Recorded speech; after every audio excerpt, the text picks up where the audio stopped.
Metro విస్తరణ game changer. కేంద్ర ప్రభుత్వం అనుమతిస్తే చాలు రుణాలు ఇచ్చేందుకు బ్యాంకులు సిద్ధం. ఈ ప్రాజెక్ట్ గతంలో కేంద్రం చెప్పిందే. మూసీ ప్రక్షాళన, RRR సైతం రాష్ట్ర అవసరాలపై కిషన్ రెడ్డి కేర్లెస్.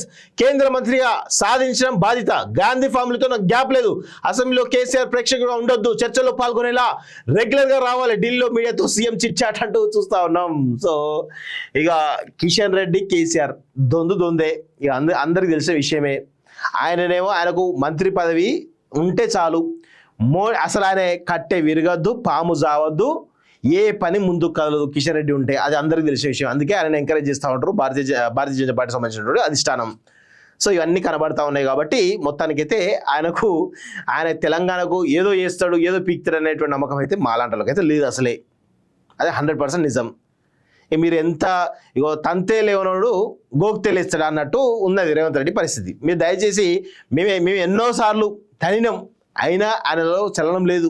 మీరు గోకినట్టు గోకుతున్నారు. ఆయన ఏం లేవడు, తంతే లేవనాడు గోక్తే లేస్తాడా అన్నట్టు ఈరోజు కిషన్ రెడ్డి పరిస్థితి. అదేవిధంగా ఇంకొక వైపు కేసీఆర్, ఆయన కుంభకర్ణుడే. ఫామ్ హౌస్లో పండుడు తప్ప, వాళ్ళకి బయటికి రాకుండా అలానే ఉండడు తప్ప ఇంకేం చేయడు.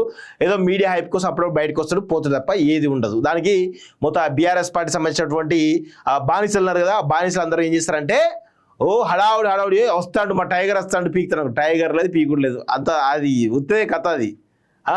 అది ఒక పిల్లి లాంటిది కేసీఆర్ అంటాడు.